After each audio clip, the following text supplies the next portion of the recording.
Vultos do Espiritismo apresenta Carlos Embaçaí, por Carmen Embaçaí. Nascido em 9 de setembro de 1884, Dr. Carlos Embaçaí enfrentou galhardamente a passagem do século vivendo até 1969, quando desencarnou antes de completar seus 85 anos de existência bem vivida. Em 1901 era um jovem advogado que militava nos meios forenses, tendo sido nomeado por concurso público promotor público na comarca de Andaraí, uma cidade interiorana do seu estado natal, a Bahia. A vida forense não lhe sorriu e, como conta no livro Memórias Pitorescas do Meu Pai, o Dr. Embaçaí se deparou com um juiz ciumento, achando que todos cobiçavam sua distinta consorte, ou sem sorte, e mais os políticos da região, todos armados e determinando a conduta dos demais.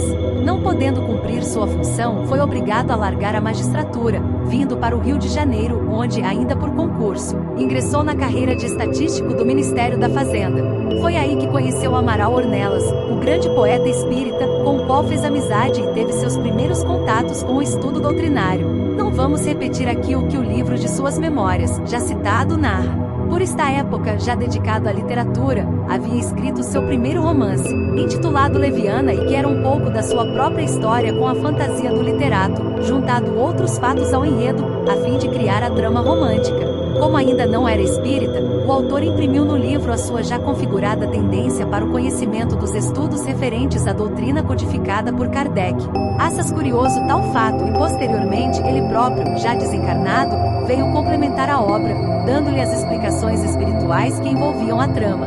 A segunda edição deste romance sairá com este apêndice literário mediúnico. Acumulando com as suas funções de funcionário público, o Dr. Embaçaí também exercia a profissão de jornalista, chegando a ser o redator-chefe e diretor da revista da Estrada de Ferro, além de trabalhar na redação de jornais diários do Rio de Janeiro. Foi assim que acabou sendo convidado para se tornar redator da revista O Reformador, publicada pela Federação Espírita Brasileira, FEB, ocupando o cargo de secretário durante longos anos. Junto com seu amigo Amaral Ornelas e com Bernardino Oliva da Fonseca Filho, o Bebé, grande médium psicógrafo, fundaram os três um centro espírita em cuja presidência os mesmos se alternavam. Todavia, suas atribuições não impediam que participasse ativamente do movimento espírita, onde foi lançado como orador pelo próprio Ornelas. Adotou um estilo novo de expor, procurando alternar os ensinamentos doutrinários com assuntos leves e até mesmo jocosos que fossem capazes de atrair a atenção dos seus ouvintes. Com isso, aos poucos, foi criando escola, apesar de combatido pelos mais austeros líderes do movimento espírita. Mesmo pertencente à direção da revista editada pela FEB, ele ainda não tinha tido conhecimento dos trabalhos de J. B. Rostand sobre o docetismo cristão que este autor tentará implantar no meio espírita de França e que a FEB resolvera seguir. Foi quando um padre, em Juiz de Fora, resolveu atacar o espiritismo. Os companheiros de doutrina acharam por bem pedir socorro à Casa Mater, isto é, a FEB, que para atendê-los, indicou o Dr. Embaçaí. Este deveria comparecer àquela cidade, dita Manchester Mineira, para rebater as acusações do membro eclesiástico da igreja. Na hora em que embarcou por ferrovia para a aludida cidade, um dos diretores, para ajudá-lo, entrega-lhe os volumes traduzidos pela própria FEB da obra de Rostand, dizendo-lhe: Embaçaí, aqui você encontrará tudo o que precisa para acabar com o padre. E o enviado para combater o eclesiástico em Juiz de Fora aproveitou a viagem para estudar a obra que ainda não conhecia. Começou a lê-la. Sua razão, evidentemente, fê-lo estarrecer-se do conteúdo, ao qual considerou absurdo, daquela obra que tinha em mãos. O principal tópico dos debates seria a ressurreição de Lázaro, e quando o Dr. Embaçaí leu as explicações dadas pela comunicação mediúnica à senhora Colignon, ficou horrorizado, pensando no fiasco que faria se apresentasse aquilo como argumento para debate. Foi seu primeiro contato e sua primeira decepção com Rostand. Segundo ele, sua grande sorte foi a de que o padre, no dia do debate, resolveu se ausentar da cidade e ele, magnanimamente, preferiu não abordar os temas em foco. Como era muito amigo dos diretores da FEB, suas atribuições ante a revista como jornalista não sofreram qualquer abalo. Os tempos se passam e desencarna o presidente Guilom Ribeiro. Elegem para substituí-lo um jovem militante rostanguista que tinha outra visão da doutrina e que achava fundamental que todos os participantes dos cargos diretivos da Federação Espírita Brasileira fossem não apenas adeptos, mas militantes professos do rostanguismo. E com isso, Dr. Embaçaí praticamente foi excluído do seu cargo e afastado, a bem da comunidade, do movimento federacionista. Mas a essa altura, seu lastro doutrinário e sua fama de escritor já lhe haviam coroado a carreira literária.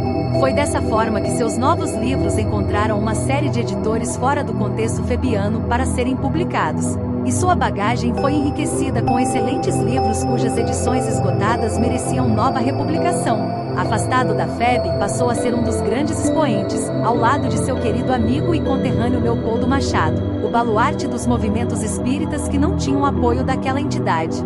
Assim foi orador oficial do Congresso Sul-Americano de Espiritismo realizado no Rio de Janeiro, participou de todos os congressos de escritores e jornalistas espíritas realizados no Brasil, até seu desencarne, incrementou o movimento de jovens e teve importante participação junto ao e único Congresso Brasileiro de Mocidades Espíritas, enfim, destacou-se sobremodo pelo apoio que sempre deu às Semanas Espíritas e a quaisquer atividades doutrinárias que tivessem como escopo a difusão do Espiritismo.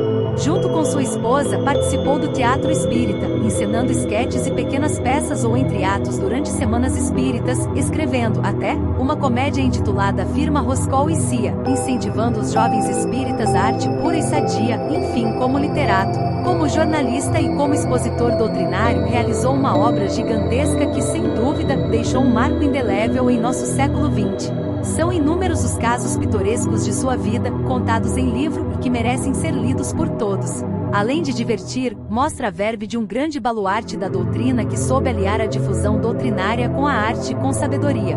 Dr. Alberto de Souza Rocha e o filho do Dr. Carlos reuniram numa obra uma série de documentos do Dr. Embaçaí que ainda não veio a lume porque nosso querido companheiro Alberto desencarnou antes de completar seu trabalho.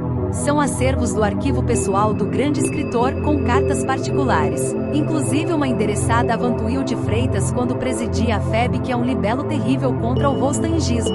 Não poderia falar do Dr. Embaçaí sem fazer uma especial referência à sua esposa, Dona Maria, médium de excelentes predicados e que era seu braço forte, no incentivo e em tudo mais que uma companheira dedicada e apaixonada pode fazer por seu marido. Descorrer sobre o casal seria escrever outro livro. Dona Maria também era uma excelente comediante, só que nunca se dedicou à profissão, senão participando ao lado do esposo em suas apresentações cênicas no meio espírita. Faziam um par impagável e juntaram-se ao Olímpio Campos, outro excelente ator que, depois de crescido, órfão de pais, elegeu o casal para ser seus novos genitores. Os três juntos faziam as cenas de humor nas Semanas Espíritas de que participavam, mostrando que a arte sadia também tem lugar dentro do movimento espírita. O casal Embaçaí teve um único filho, o Carlos, meu marido, e por quem se redobravam em cuidados, coisa comum de pais que têm filho único. O neném, o menino, o rapaz, o adulto, o pai dos seus netos, para eles, era uma eterna criança. Tais os desvelos e cuidados que tinham, aliados à preocupação natural em tais casos. Casaram-se tarde. Quando o filho nasceu já tinham idade suficiente para conhecerem a vida, contudo, um filho é sempre um filho. Dr. Embaçaí teve uma vida de glórias. De um comportamento espiritual exemplar, nunca faltou aqueles que lhe pediam ajuda. Certa vez, um pobre camundongo, fugindo à fúria dos seus perseguidores, procurando abrigo sob o salto de seu sapato, não foi denunciado, porque Dr. Embaçaí não teve coragem de delatar o roedor que procurou salvação junto a ele. Foram inúmeros e sinceros os seus amigos. São casos altamente pitorescos os que envolvem o seu relacionamento com eles. Coisas curiosas que recomendam a leitura das suas memórias. Finalmente, aos 84 anos, foi acometido de uma leucose aguda que, em pouco mais de 6 meses, levou à sepultura. Seu enterro, 4 de agosto de 69, concorridíssimo, deixou uma lacuna dentro do movimento espírita. E até hoje, ainda não se encontrou um substituto à altura para seu lugar.